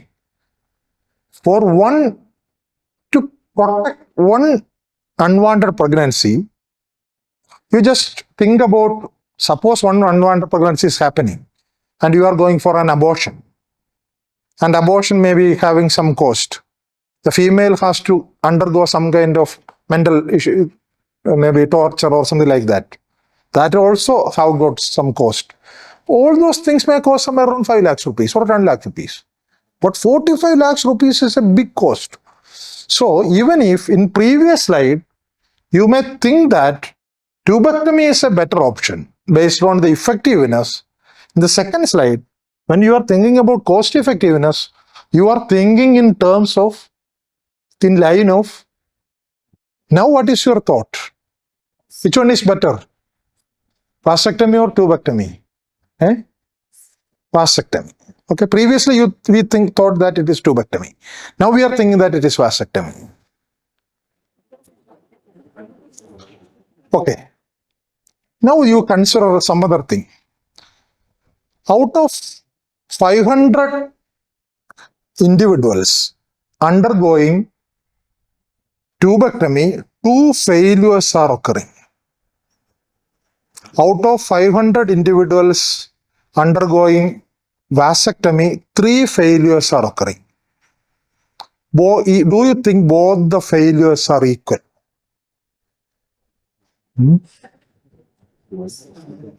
You think about in a social point of view. A lady is becoming pregnant after she underwent a tubectomy. A lady is becoming pregnant after her husband underwent a vasectomy. Eh? Which one is socially more acceptable? Eh? You just think in real life situation, especially among poor families who are not educated. The male was undergone, 500 males were undergone vasectomy, and they are thinking that their wife will not become pregnant. But out of them, 3 are becoming pregnant because of failure. We know that it is because of failure. But what is going to happen in their families? The wife's life will be miserable. Okay? But tubectomy, it is fine. She underwent a tubectomy. Now it is fine. She must call the doctor. That's all. So the social value to vasectomy failure is that one failure is worth 45 lakhs. Even if it is 45 lakhs, let we go for tubectomy. That is why in our country, females are going for tubectomy very willingly. They don't want their husband to go for vasectomy and bring unwanted complication in their lives. But here, in cost effectiveness analysis, we are not considering that at all. That is an equity issue. Okay, so if you are doing an HTA, sometimes it is not a rule and all. I am just giving you a food for thought. Sometimes we will promote vas tubectomy. Even though we are telling that it is very simple procedure, it is very cost effective, but because of the social issues, okay, we may go for tubectomy. You can think that how the things are changing. One is more effective, another is more cost effective. But if you are bringing equity and all, sometimes for social things and all, sometimes the less cost effective intervention may be adopted. Okay. So HTA will consider all these things. That is the importance of HTA. Because there are multiple issues. For example, here, tubectomy may be more effective, vasectomy may be more cost effective, IMRV may be more effective, IDRV may be more cost effective. Right? But the same IDRV may not be cost effective in Europe because they have got enough money with them and the dog bites are low. Okay.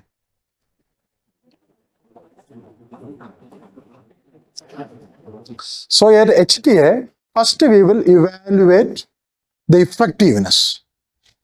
First step, suppose there is a lot of HTA agencies. Okay, there are very prominent HTA agency. The most prominent HTA agency in the world is NICE, National Institute of Clinical Excellence. NICE in the page. Which country?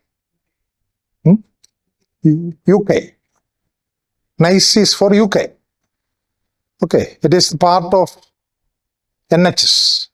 NICE, National Institute of Clinical Excellence. The second one is HITAP. HITAP is for Thailand. These are the major two HTA agencies. And NICE has a teeth എന്ന് പറയാറുണ്ട്. NICE is a constitutional body in UK. It's an independent body. They will evaluate NICE. If NICE advocate, then only one intervention will be obtained in NHS. Suppose you want to do Ayurvedic massaging free of cost in UK. Is it possible? I want Ayurvedic massaging. That should be there in NHS package. Then only I can do it free of cost. Is Ayurvedic massaging is there in NHS package? No. Okay. But for amputation, you have got maybe a leg, artificial leg. Are you going to get in NHS free of cost in UK? Yes. Why you are getting free of cost in UK? Because it is in the list. In an amputated person, the NHS will provide a artificial limb But a person who is suffering from some kind of aches and pain, they won't give a massage. Who is deciding whether it should be there in NHS package or not? NICE is deciding. By appraising the data, NICE will tell this thing should be included, this thing should not be included. Can British Parliament say or ask to NICE to include this in the package because this company is run by my cousin? Can the Prime Minister, British Prime Minister can tell this thing to NICE, to they who have to include in the NHS package because it is run by my family? Cannot, because NICE is an independent body. Okay, that is the power of NICE. So NICE is the most powerful HT agency. It is an independent agency. Okay, even British Parliament is not able to intervene in the actions of NICE. HITAP is another agency, but Thailand Parliament can intervene. Okay, it is more a advocacy body rather than an implementation body. Okay, whatever it may be. So what NICE is doing, nowadays NICE guidelines, nowadays we are using in all clinical side, we are using NICE guideline. For each and everything there is a NICE guideline. For example, if you have got a myocardial infarction, you may go for a cardiac catheterization. There is two options are there. Bare metal stents are there which are cheap. Drug-eluting stents are there which are costly, but NICE advocate drug-eluting stents even if it is costly because they found that it is value for money. Even if you want to, you have to spend more money, that worth it because it will prevent maybe re-thrombosis and all. Okay, similarly, the NICE will bring a document for each and everything based on this assessment. What they are doing is, how can I say that one intervention, for example, if I am taking the same example, which one is better, drug-eluting stent or bare metal stent? How can I choose? Okay, how can I decide that drug-eluting stent is more effective? One thing is I can do a RCT. A group of a group of people with myocardial infarction, randomize them into two. One group is given bare metal stent, other group is given drug-eluting stent. And I can see whether drug-eluting stent is more cost effective. But that is not needed usually. Why? A lot of RCTs might have done already. Then why you want to do a fresh RCT? But usually, NICE is doing the second one. What is the second one? Meta-analysis. There will be RCTs. The NICE team will usually do a meta-analysis to see whether drug-eluting stent or bare metal stent, which one is better. Ayurvedic medication or physiotherapy, which one is better for aches and pain. They will do a meta-analysis. And if they found that drug-eluting stent is effective, okay, then what is the next step? They won't advise drug-eluting stent just by seeing drug-eluting stent is effective. They will go for a cost effectiveness analysis. Okay, drug-eluting stent is effective. What does that mean? Drug-eluting stents will give you more quality compared to bare metal stent. But for getting more quality, you have to spend more money. Then what is the money spent for per quality? What is that? That is ISR. So we have to calculate the ISR and see whether the ISR is acceptable. That is the second step. What is the first step? In HTA, what is the first step? To study the effectiveness. What is the most common method adopted to study the effectiveness? Meta-analysis. Most common method is meta-analysis, not RCT.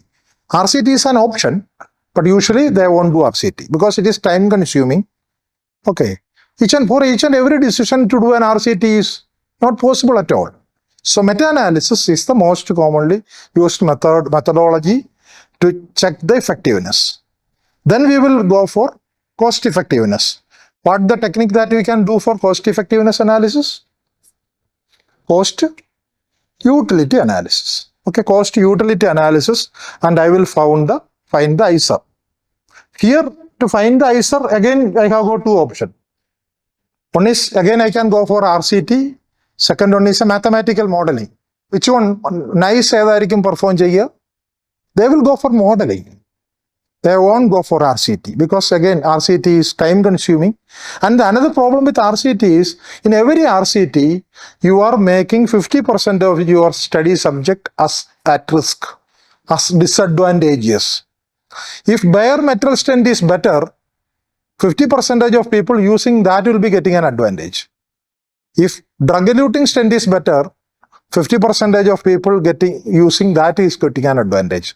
You are making at least 50% of the people in disadvantageous position.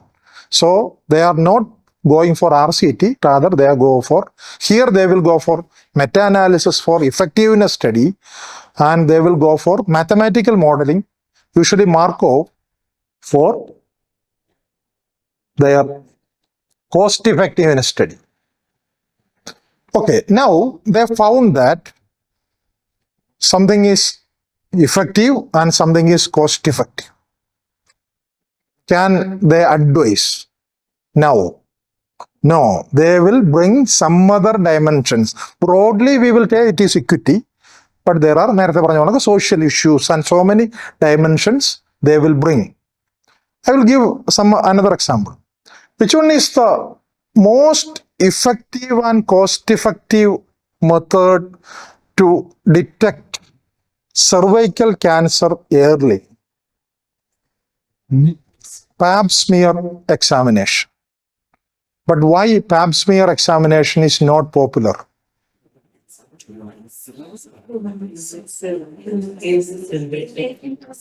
Yes, because it is invasive. Okay, it is just got a stigma. Females or ladies won't prefer it usually.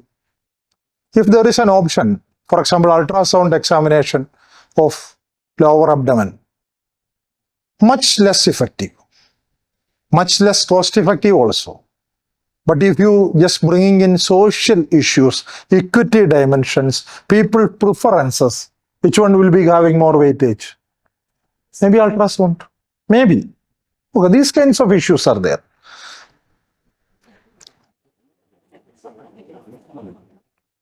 So next step, HTA is any process of examining and reporting properties of a medical technology used in healthcare, such as safety, efficacy, feasibility, and indications for use, cost and cost effectiveness, as well as social, economic, and ethical consequences, whether intended or unintended. This is the definition of HTA. So we will go through an effectiveness lens first. Then we will go for a cost effectiveness lens. These two things are always there. Then we will check whether it could be implemented through health system. For example, which one is effective and cost effectiveness technique for identification of breast cancer very early and treat? Is it breast self-examination or clinical breast examination or mammogram?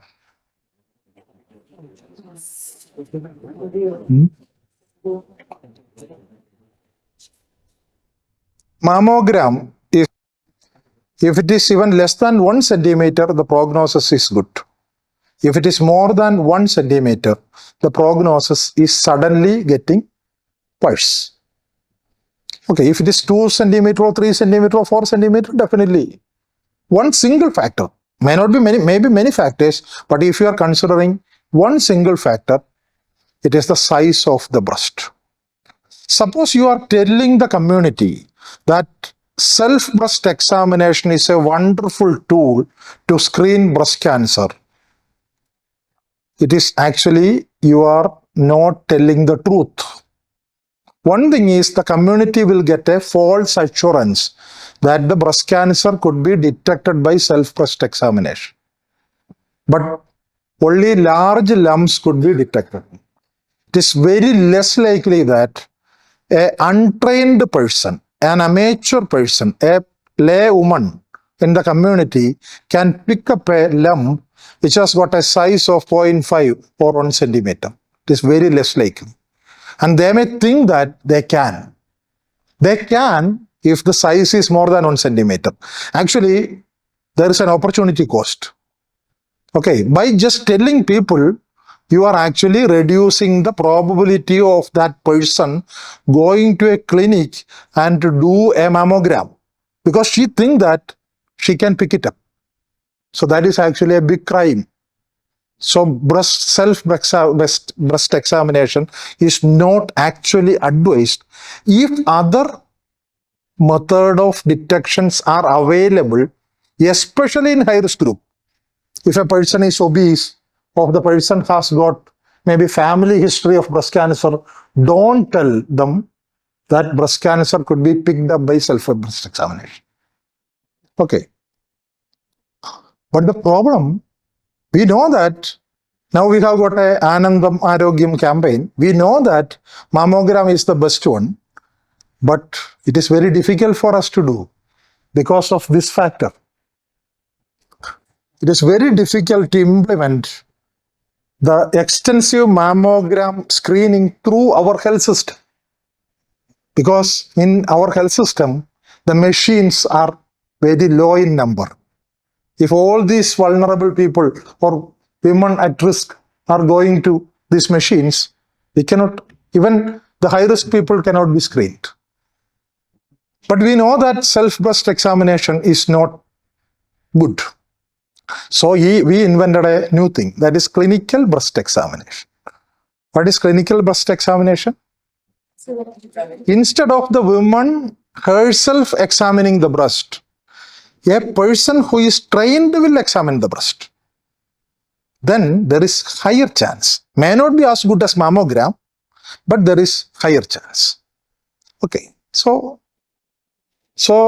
for implementation in Kerala, if you just look at effectiveness lens, it is mammogram. If you just put cost effectiveness lens, again sometimes mammogram. But health system lens, we may not go for mammogram, rather we may go for clinical breast examination. Okay.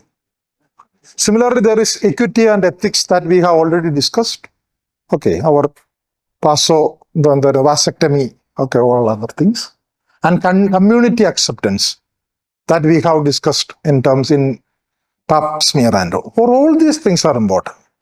Okay, so the committee will take a decision based on all these things, but which one has got more weightage among all the five, 6 or 7? The cost effectiveness. Ultimately, the government is going to fund it. So the cost effectiveness is very important. Okay. Okay, in HTA, first we will select a topic, then we will assess maybe the effectiveness, cost effectiveness, and equity, social factors, and all other things should be assessed. And then we will make a list and we will make a priority because all these things may not be given in NHS or may not be given in health package free of cost. Then we will prioritize based on the burden of diseases and all. Then we will one by one, we will bring to the HTA package. Okay. So these are the questions that we usually HTA people will look. Do the technology apparently useful or effective? Or does it address a critical issue? If yes, critical issue means for example, I am bringing a new technology to cure baldness. Baldness മാറ്റാൻ വേണ്ടിയിട്ട് ഒരു പുതിയ സംഭവം കൊണ്ടുവന്നു. HTA അത് include ചെയ്യാൻ സാധ്യതയുണ്ടോ? Do you think NICE is going to include that in UK? Sometimes yes, but sometimes no. Because baldness is not a critical issue. Sometimes the technique may be effective, but that is not a big issue. No issues, right? But sometimes if the community think that is an issue, sometimes. So one thing is it should address a critical issue. Second one is it should be effective. Then it should be cost effective. If all these things were fulfilled, then you have to check whether the system can handle it, where the society is going to accept it. Is it distributive justice? What is meant by distributive justice? That is, if suppose you have got one money to start one clinic, let it be the tribal area. Because in urban area, there are more clinics. So that is distributive justice. You have to check the long-term impact. Wherever there is an implementation, there will be a gainer as well as there is a loser. Okay. Suppose if you are bringing a new drug,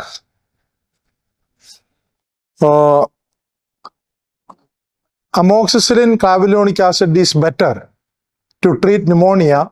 Who is the loser? Now what is the drug you are using? Amoxicillin. The company which is manufacturing amoxicillin will be the loser. And the company which is manufacturing amoxicillin clavulanic acid will be the gainer. Okay. Suppose this gainer-loser assessment is also important. For example, now there is an Ayurvedic medication. It's there. It is very popular to treat maybe dyspepsia. Now there is a Chinese medicine is coming. And the Chinese medicine is more effective and more cost effective. But if you are accepting Chinese medicine, who is the loser? Your Ayurveda medicine is loser. So what government of India may do? They won't accept the Chinese medicine. They may, because the Ayurveda market will lose. So the gainer-loser assessment is also very important. Market assessment is important. Political impact is important. Okay.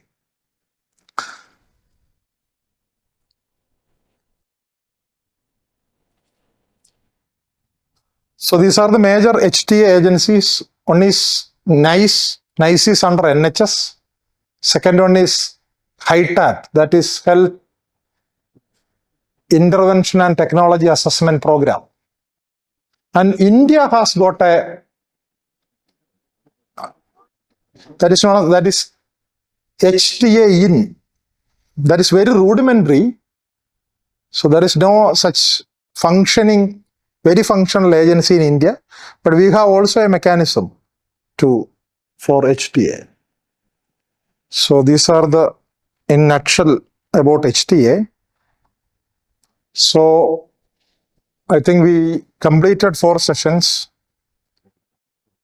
and we can go for a workshop so that you can just learn by doing how the ISER cloud is made, how the Markov modeling is built, how can we use Excel and all to do all these things. That we may revise all these things that we have already learned also in maybe a single one-day workshop that we can plan maybe in coming days. Thank you. If you have got any doubts, you may be able to ask now. We have completed 4 sessions in this masterclass series on health economics. Thanks to Anish sir for these wonderful sessions that we have had during these months. We know sir is a very busy person, but in spite of that, he found time to be with us and enlighten us on these topics. So we thank you so much. We really long for the sessions that you take. We eagerly wait for those sessions and we hope we'll get many more in future. Thank you so much, sir. We are very thankful to the management and everybody responsible for organizing this. The management is really helping us a lot in organizing these sessions. I really thank Dr. Binu, who is the coordinator of our masterclass series. He is really instrumental in making it happen. Thank you, Vinu. And I thank everyone, all my colleagues and students, and everyone responsible, teaching and non-teaching staff, for enabling us to conduct these sessions. Thank you, one and all.